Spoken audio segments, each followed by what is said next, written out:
Wahai Aisyah, bukan setiap orang yang wafat dia akan beristirahat, namun orang yang beristirahat adalah orang yang dosa-dosanya diampuni oleh Allah Subhanahu wa ta'ala. Itu yang akan istirahat, itu yang akan istirahat di dalam kubur, itu yang akan mendapatkan nikmat kubur, itu yang tidak akan terkena siksa kubur apabila seseorang wafat dan dosa-dosanya diampuni oleh Allah Subhanahu wa ta'ala.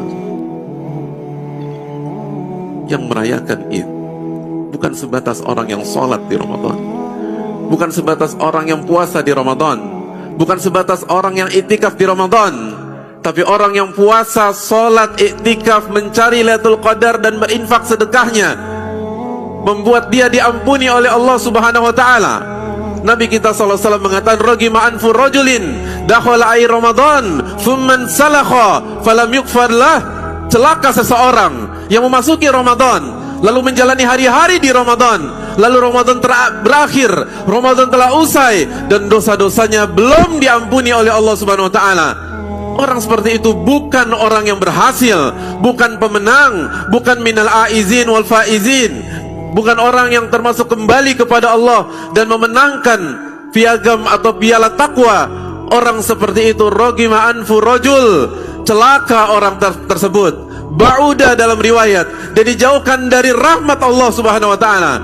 Hadirin yang Allah muliakan, hari ini tentang ampunan, hari ini tentang pembebasan dari siksa api neraka, hari ini tentang apakah dosa-dosa kita diampuni oleh Allah atau kita tetap sebagaimana sebelum Ramadan. Maka sekali lagi beristighfarlah kepada Allah, mintalah pertolongan kepada Allah.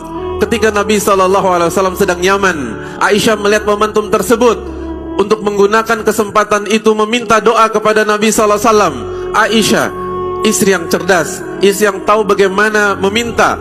Beliau tahu timing meminta kepada sang suami.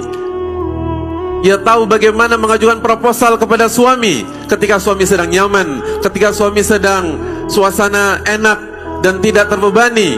Aisyah pada saat itu datang kepada Nabi SAW dan mengatakan, ya Rasulullah, doakan saya. Ya Rasulullah, doakan saya. Lihat bagaimana istri yang soleh, bukan minta uang, jemaah sekalian, bukan nuntut kepada suami, minta suami doakan dia, radhiyallahu ta'ala anha. Lalu ketika itu Nabi SAW mengatakan, Allahumma gfir li Aisyah.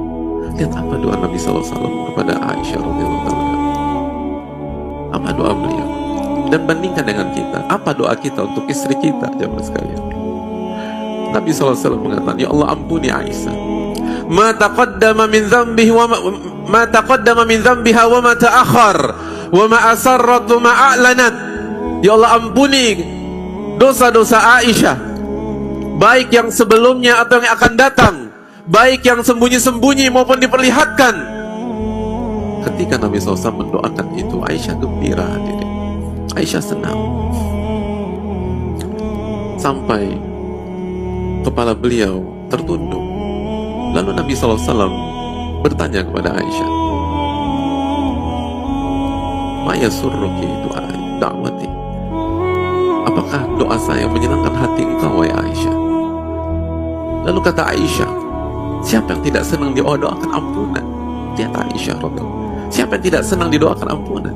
Tidak ada uang di sana, tidak ada dinar di sana, tidak ada dirham di sana, tidak ada doa diminta dikayakan atau dihilangkan keriput atau flek di dalam wajah. Doa diampuni oleh Allah Subhanahu wa ta'ala. Dan Aisyah senangnya luar biasa. Siapa di antara kita senang ketika didoakan, semoga Allah ampuni dosa-dosa Anda? Kata Yahya bin Mu'adz, bukan orang yang mengenal Allah apabila tujuannya bukan penghapusan dosa. Orang-orang yang mengenal Allah tahu salah satu tujuan besar kita dalam hidup adalah bagaimana dosa-dosa kita diampuni oleh Allah Subhanahu wa ta'ala. Maka ketika Nabi SAW melihat Aisyah gembira, Aisyah mengatakan, ya Aisyah, inilah doaku kepada umatku fi kulli shalah, inilah doaku kepada umatku setiap aku mengerjakan sholat. Rasulullah mendoakan kita jemaah agar dosa-dosa kita diampuni oleh Allah Subhanahu wa ta'ala.